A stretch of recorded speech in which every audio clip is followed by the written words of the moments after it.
الحمد لله رب العالمين والصلاة والسلام على رسوله الكريم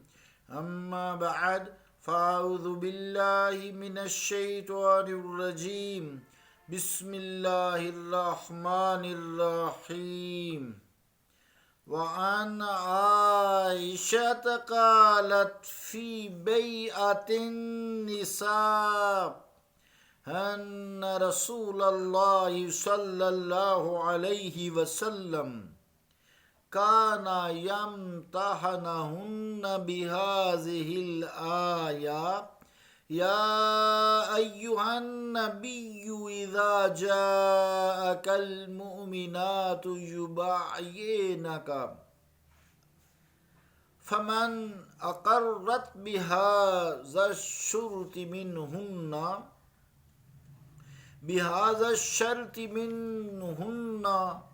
قال لها قد بايعتك كلامها يكلمها به والله ما مست يده يد امرأة قط في المبايعة متفق علیہ صدق اللہ و صدق رسولہ الکریم۔ عزیزان گرامی قدر، السلام علیکم ورحمۃ اللہ وبرکاتہ۔ حدیث پاک کا ترجمہ یوں ہے، روایت ہے حضرت عائشہ سے، آپ عورتوں کی بیعت کے متعلق فرماتی ہیں کہ رسول اللہ صلی اللہ علیہ وسلم اس آیت سے امتحان لیتے تھے۔ اے نبی، جب آپ کے پاس مومنہ عورتیں بیعت کرنے آئیں تو ان میں سے جو بی بی اس شرط کا اقرار کر لیتی، اس سے حضور صلی اللہ علیہ وآلہ وسلم فرماتے کہ میں نے تمہیں بیعت کر لیا ہے اس کلام سے جو آپ اس سے کرتے۔ اللہ کی قسم،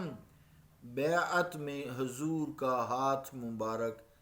کسی عورت سے نہ چھوا۔ مسلم و بخاری۔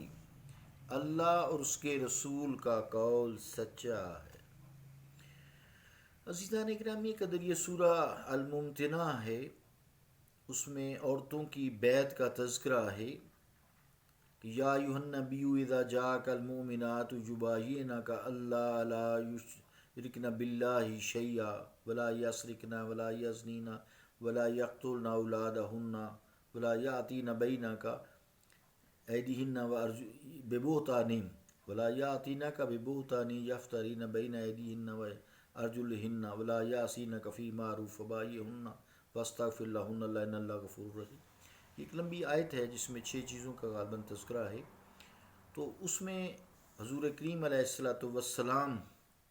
جب عورتوں سے بیعت لیتے تو ان سے یہ کہتے کہ تم کہو کہ میں اللہ کے ساتھ کسی چیز کو شریک نہیں ٹھہراؤں گی، چوری نہیں کروں گی، بدکاری نہیں کروں گی، اپنی اولاد کو قتل نہیں کروں گی،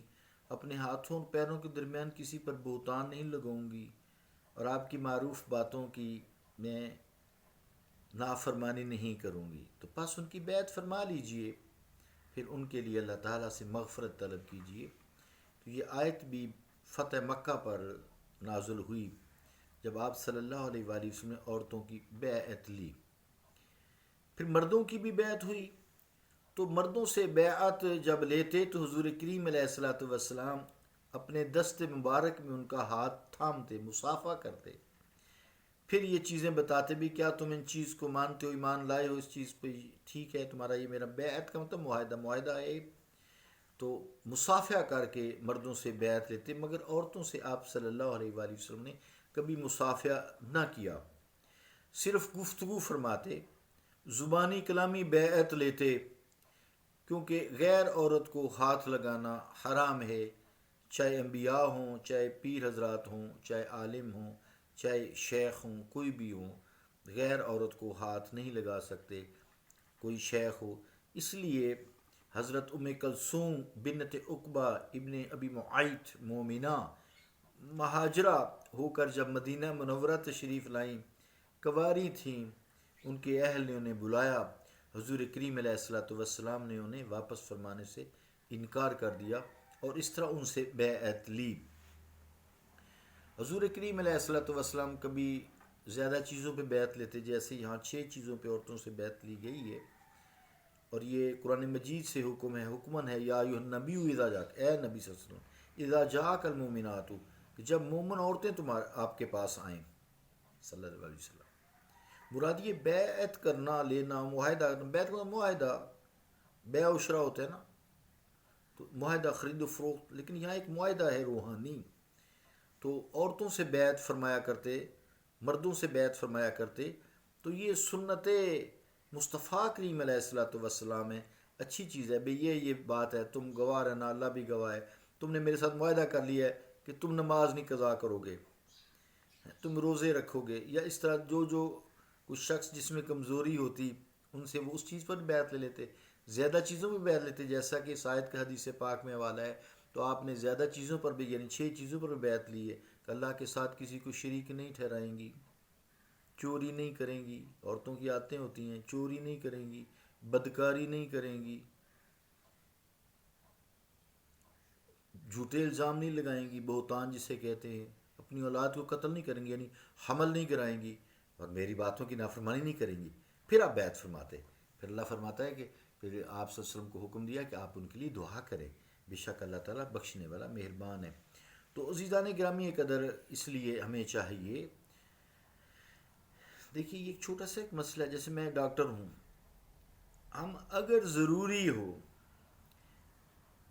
ضروری ہو کہ عورت کو ہاتھ لگائے بغیر گزارا نہیں ہے، اس کے بغیر چیک نہیں ہو سکتا تو کریں، ورنہ گفتگو سنیں۔ 80% تشخیص مریض کی گفتگو سننے سے ہوتی ہے، اور 10% جب اس انسان اس کو ٹچ کرتا ہے، جیسے اسٹیتھوسکوپ لگایا، اس میں ہاتھ نہیں لگتا، ویسے جو لوگ لگاتے ہیں غلطی کرتے ہیں، اسی طرح کہیں بھی کوئی پلس دیکھ لی، اس کی ٹمپریچر دیکھ لیا ایسے الٹا ہاتھ کر کے، یا پلس سے ہی دیکھ لیا، ہاتھ تو ٹچ کر گیا،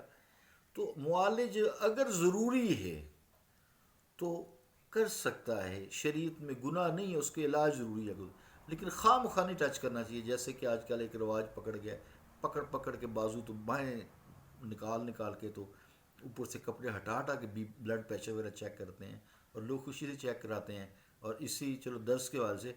ہماری جو کتاب ہے ڈیوڈسن بک آف میڈیسن، اس میں 95% سے زیادہ ہمیں بلڈ پریشر کا علم نہیں ہے۔ اس میں انگریزی کا سینٹینس ہے کہ in more than 95% of cases there is no reason for high blood pressure, یعنی hypertension, and it is asymptomatic and it is known as essential hypertension. ترجمہ کیا ہے اس انگریزی کی عبارت کا، ڈیوڈسن بک آف میڈیسن کا، کہ 95% سے زیادہ بلڈ پریشر کی کوئی ریزن نہیں ہوتی، اور اس میں کوئی علامت نہیں ہوتی، اور اس کو ہم ضروری ہائپر ٹینشن کہہ دیتے ہیں۔ جب ضروری ہے تو پھر بیماری کہاں سے آ گئی؟ یہ ویسے غور طلب بات ہے، اللہ رب العالمین ہمیں معاف فرمائے، وہ بات میں کہیں اور نہ نکل جاؤں۔ تو اس طرح یہ شرط چونکہ فتح مکہ پر تھی، اس شرط کے باوجود بھی 2 سال کے بعد پھر مکہ فتح ہو گیا، کیونکہ مشرکین نے اس صلح نامہ کی 2 شرطیں خود توڑ دی تھیں، اور جب صلح نامہ کی ایک شرط بھی ٹوٹ جائے تو ساری شرطیں ٹوٹ جاتی ہیں، معطل ہو جاتی ہیں۔ اللہ رب العالمین ہمیں دین کو سمجھنے اور اس پر عمل کرنے کی توفیق عطا فرمائے۔ صلی اللہ تعالی علی رسول خیر خلقہ محمد وعلی آلہ واصحابہ اجمعین برحمتک یا ارحم